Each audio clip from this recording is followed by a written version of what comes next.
여러분 안녕하십니까. 강신업 변호사입니다. 국정원 난리 났습니다. 국정원을 이렇게 해도 되는 겁니까? 국정원 대북 담당. 국정원에서 가장 중요한 게 대북 담당 아니에요? 2차장이 이제 대북 담당이거든요. 여기 1급 전원 물갈이했습니다. 전 정부 출신 대북 1급 직원 모두 정리해버렸습니다. 윤석열 대통령 때 1급 안 된다. 다 잘라버려라. 야, 이게 뭡니까? 국정원이 말이죠. 대북 담당 그 능력 있는 또 전문성 있는 그런 1급들을 다 잘라버리면 대북 업무, 대공 업무 이거 뭐 하지 말라는 겁니까? 대북 업무, 대공 업무 하는 2차장 산하 1급들을 저는 교체했습니다. 국정원은 말이죠. 이재명 정부 들어서 인위적인 물갈이는 없다라고 말했지만 공연불이었습니다. 이재명 정부의 대북 유학이죠. 무조건 북한하고 북한 비위를 건드리면 안 돼.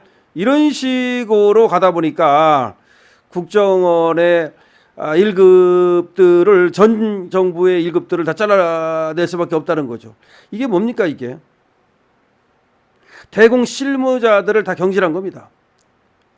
24일 아시아 투데이 취재를 종합하면 국정원은 최근 1급 간부 인사 개편 과정에서 5명 안팎의 2차장 산하 1급 직원을 모두 교체했습니다. 2차장, 다른 1급은 놔두고 대북 업무 1차장, 2차장, 그 대북 업무가 2차장이거든요. 그 산하 1급 직원들만 다 잘라버렸습니다. 국정원 2차장실은 북한에 대한 정보 수집과 분석 등 국정원의 대북 부자 실무를 총괄하는 곳인데요. 1급은 실국장급으로 실무를 지휘하고 조직을 이끄는 중추 역할, 허리 역할을 하는 건데 2차장 대북 업무를 하는 국정원 2차장의 1급을 다 잘라버렸습니다.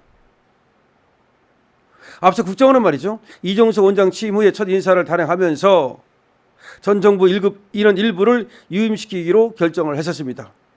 문재인 윤석열 정부가 출범 후 전 정부 1급을 모두 갈아치웠는데 그것과는 다르게 가겠다. 자기들은 안 갈아치우겠다. 그러면서 뭐 실용주의니 뭐니 떠들어댔습니다. 사실 물론 윤석열 정부에서는 문재인 정부 때 사람들이었기 때문에 안 자를 수가 없었어. 그래서 윤석열 정부에서도 문재인 정부 때 사람들은 내보냈습니다. 그러나 지금 이재명은 말이죠. 자기가 실용주의로 가겠다면서 인위적인 물갈이를 하지 않겠다라고 스스로 떠들어댔습니다. 근데 그걸 안 지키는 거니까 문제가 있는 것이고 또 하나는 이 대북 업무, 대공 업무라는 것은 전문성이 요구되는데 북한에 대한 대공 업무는 너무나 중요한 거 아니겠습니까? 근데 능력 있는 사람들을 다 잘라버리면 유화책 그러니까 북한하고 맨날 그냥 띵기딩 띵까딩 그런 어떤 그런 사람들만 남으면 유사시에 말이죠. 이 대공 업무에 차질이 생길 가능성이 있다는 것이 문제가 되는 거죠. 자, 지금 2차장 산하 1급 대북 대공 실무 직원들을 모두 정리하면서 이게 바로 정권 교체 때문이 아니다라는 얘기가 나오고 있는 겁니다. 자, 지금 윤 정부 시절 국정원은 방첩센터를 신설하는 등 대북 대공 기능을 상당 부분 강화했어요. 그러니까 윤 정부에서는 대공 업무를 강화했어요. 그랬는데 이번에 이재명이 들어서자 7월달 대북 라디오 방송, TV 방송 50년 만에 중단해버렸습니다. 이거는 말이죠. 문재인 때도 했고 노무현 때도 했고 김대중 때도 했고 좌파 정부에서도 계속하던 국정원 대북 라디오 방송 국정원 TV 방송을 모두 50년 만에 중단해버린 겁니다. 뭐 이러고 있으니 뭐 완전히 그냥 윤석열 정부하고는 반대로 가니 윤석열 정부에 있던 1급들을 이게 잘라버리고 싶겠죠. 그런데 대북 업무를 전담하는 간부들이 전면 교체가 되면서 국정원의 대북 정보 수집과 실무 역량에 공백이 발생할 수 있다는 우려가 나오는 겁니다. 특히 북한 핵심 정보는 휴민트와 인적 정보를 말하는 거죠. 그리고 장기간의 공작 활동을 통해서 얻어지는 경우가 많아서 실무자들의 교체가 대북 정보망의 연속성에 영향을 미칠 수 있다는 분석입니다.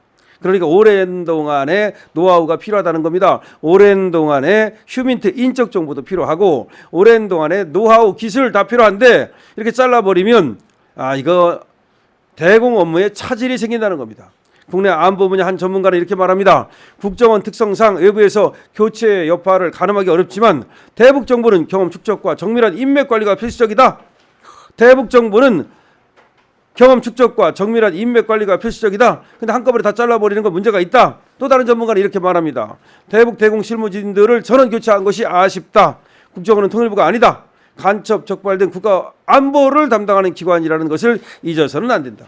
아니 생각을 해보십시오. 이스라엘의 모사드에서 대통령 바뀌었다고 총리 바뀌었다고 다 잘라버리겠습니까? 미국의 CIA에서 대통령 바뀌었다고 CIA 실무진들을 다 바꿔버리겠습니까? 이거 나라를 지킬 생각이 있는 것인지 모르겠습니다.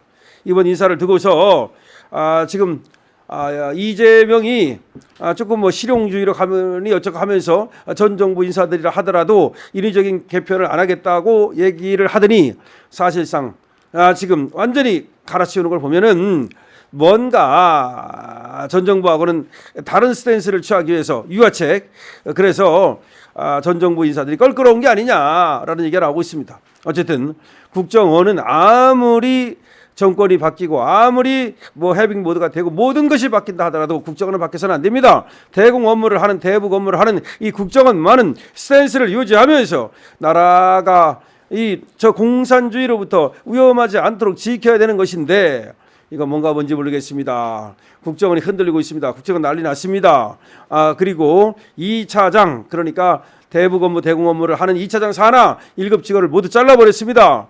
결국은 이재명 마음대로 대북 업무, 대공 업무, 이거 국정원조차도 장악하고 자기 마음대로 하겠다는 거 아니겠습니까? 이렇게 했을 때 북한의 간첩들이 활개를 친다 한들 잡을 수 있겠습니까? 그리고 지금까지 축적해온 노하우, 대공 업무, 대북 업무 노하우 모두 날아가는 것은 아닌지 걱정이 됩니다. 아까도 말씀드렸듯이 대통령이 바뀌었다고 CIA의 핵심 중추가 다 바뀝니까? 아니죠.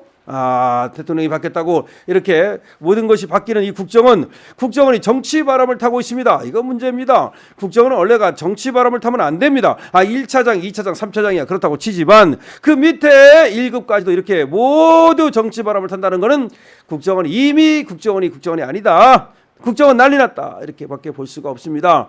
우리나라 국정원 더 이상 이 국정원이 정보기관으로서 역할도 못하고 대공 업무 기관으로서 역할도 못하고 도대체 이거 왜 있는 건지를 모르겠습니다. 국정원 조금 있으면 해체설이 나오는 거 아닙니까? 저 이재명 국정을 해체하고 싶겠죠? 글쎄 모르겠습니다. 국정원이 해외 업무, 대북 업무, 그리고 또 경제 이쪽 분야, 그런데 국정원에서 말이죠, 우리 기술을 탈취해가고 우리 정보를 탈취해가고 그런 것도 잡아야 되는 거 아닙니까? 다시 말하면 도대체가 이 해킹은 왜 못 잡습니까? 국정원도 지금 자꾸 이렇게 정치 바람을 타다 보니까 국정원의 능력이 떨어져 가지고서 그때 말이죠, 나라를 위해서 뭔가 할 수 있는 그런 어떤 역량이 없는 거 아닙니까? 자, 국정원이 이렇게 흔들리는 걸 보면서 대한민국 정말 큰일 났다. 그 간첩이 와가지고 난리를 떨어도 해킹을 해도 뭐 그리고 간첩들이 지 마음대로 막 헬기를 치고 다녀도 하나도 뭐 이걸 갖다가 어떻게 제어할 수 없다면 이게 나랍니까? 여러분들 어떻게 생각하십니까? 여러분들의 의견을 댓글로 많이 남겨주시기 바랍니다. 여러분들의 의견이 강신업 TV를 살찌웁니다. 풍부하게 합니다.